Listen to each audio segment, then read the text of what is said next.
आज इस सिंध की धरती पर जो बहुजन समाज पार्टी का ये अपना दल है, ये बहुजन समाज पार्टी की अपनी बगिया है।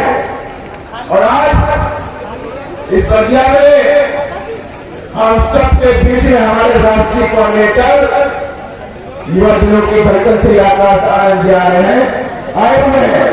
उनका हम सभी लोग ताली बजा के स्वागत का अभिनंदन भी करते हैं। और आप इस बात को आज यकीन मान लीजिए,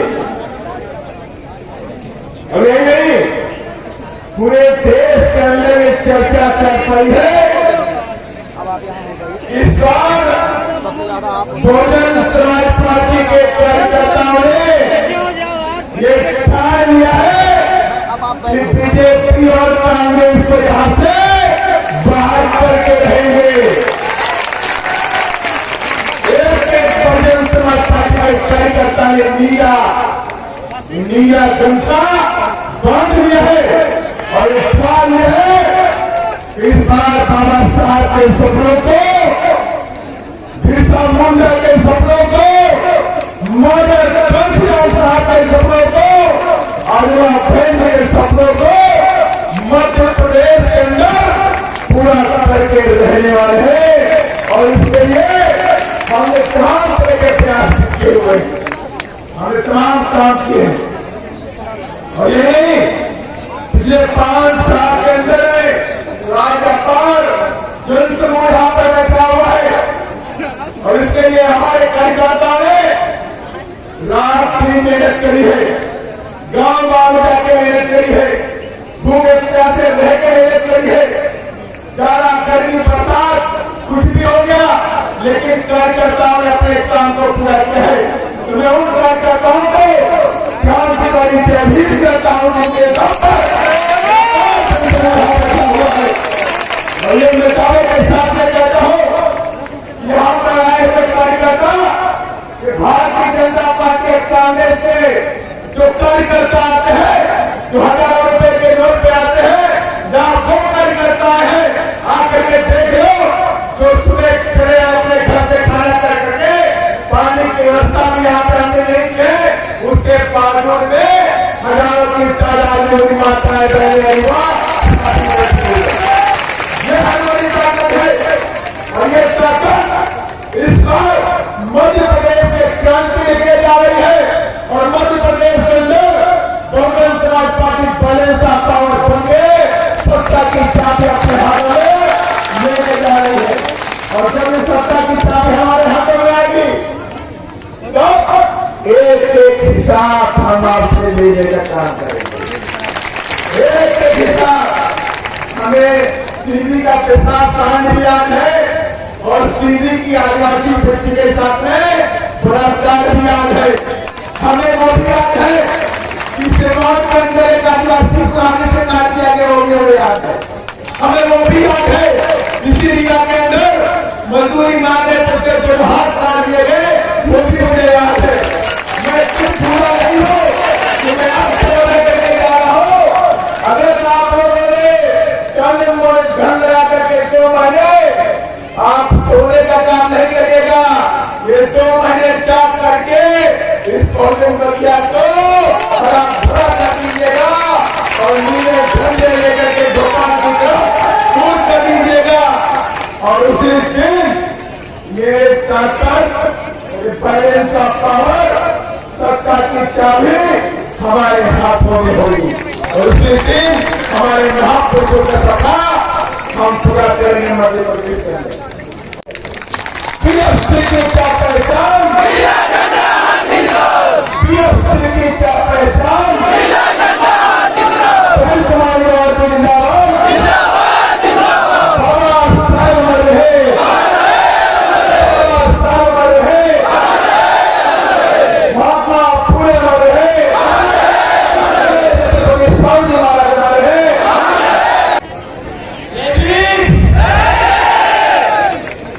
दोबारा जय भी बोलने की जरूरत नहीं पड़ेगी, आप में इतना जोश है। सबसे पहले कीजिए।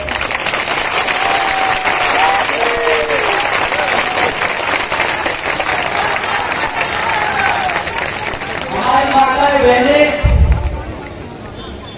जो अपना काम काज छोड़कर मिलकर हमें यहाँ पे इतना समय निकाल कर सुनने आए, आप सभी का तहे दिल से शुक्रिया अदा।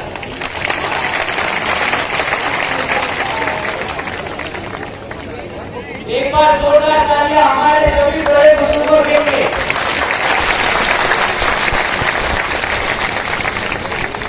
आप सबका आशीर्वाद और आप सबकी मेहरबानी कई बार सदस्य रही आदरणीय बहन कुमारी मायावती जी, जिन्होंने अपने सभी एससी, एसटी, ओबीसी एवं अल्पसंख्यक समाज के साथ साथ सब समाज में से गरीबों और कमजोरों के लिए अपना पूरा जीवन समर्पित किया। साथियों, मुझे गर्व है कि मुझे ऐसे महान नेता के नेतृत्व में काम करने का मौका मिल रहा है। मैं आदरणीय बहन कुमारी मायावती जी का हार्दिक अभिनंदन और आभार व्यक्त करता हूं। साथ ही साथ आज यहाँ मंच पर मौजूद हमारे सभी बड़े छोटे पदाधिकारी और सभी कार्यकर्तागण का भी मैं तहे दिल से धन्यवाद करता हूँ कि आप सब ने इतनी मेहनत से इस प्रोग्राम को सफल बनाने में अपना पूरा मन तन और धन लगा दिया। तो आप सभी का भी बहुत बहुत धन्यवाद। साथियों, मैं अपनी बात शुरू करने से पहले बाबा साहब डॉक्टर भीमराव अम्बेडकर जी की एक बात बताना चाहूंगा।